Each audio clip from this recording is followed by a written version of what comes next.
অন্নপূর্ণা যোজনা গতকাল পর্যন্ত 50 লক্ষ মা বোন দিদিকে 3000 টাকা করে ট্রান্সফার করে দিয়েছি। প্রথম দিনই আমরা 28,25,769 জনকে দিয়েছি। এটা আমাদের সবচেয়ে বড় অ্যাচিভমেন্ট।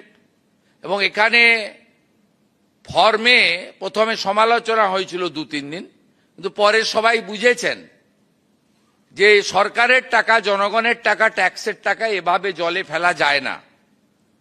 2,20,00,000 লোককে আগের সরকার লক্ষ্মীর ভান্ডার দিতেন, তার মধ্যে আমরা ধরেছি 27 লক্ষ এমন লোকের নাম ছিল যারা ভোটার লিস্টে নাম নেই।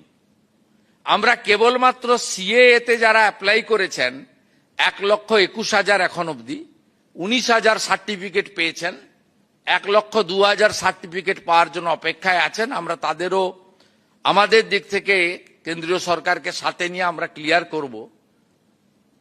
আমরা তাদের বাদ দিয়ে 27 লক্ষ ভোটার নয় এমন নাম পেয়েছি। আর শুনলে অবাক হয়ে যাবেন, 3 লক্ষ পুরুষ পাওয়া গেছে যারা লক্ষ্মী ভান্ডার পেতেন। তার মধ্যে চিত্তবাবু আছেন, শুধু জঙ্গিপুর ব্লকেই 4,500 পুরুষ পাওয়া গেছে মুর্শিদাবাদে। কৃষ্ণনগর 2-এ একটা অঞ্চলে পাওয়া গেছে 273 জন।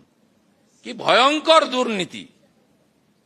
আপনি হিসাব করে দেখুন, এই 30 লক্ষের টাকা বছরে কত হাজার কোটি টাকা হয়, 1,500 করে হিসাব করলে।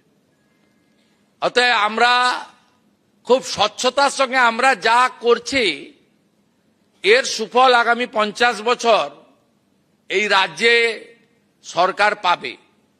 আমরা ডাটা ব্যাংক তৈরি করে নিচ্ছি।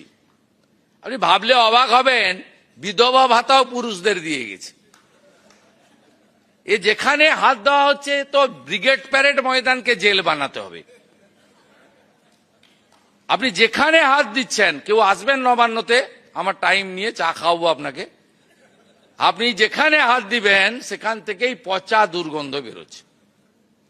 অতএব এইরকম গুরুত্বপূর্ণ সিদ্ধান্ত আমরা নিয়েছি। মহিলাদের সরকারি বাসে আমরা ফ্রি রাইড, 0 ভ্যালু টিকিট করে দিয়েছি। আর ওরা বলেছিল নাকি আমরা এলে মাছ খাওয়া যাবে না। আমরা মা ক্যান্টিনের নাম মা আহার করে নেক্সট উইক থেকে সপ্তাহে 2 দিন মাছের ব্যবস্থা করছি।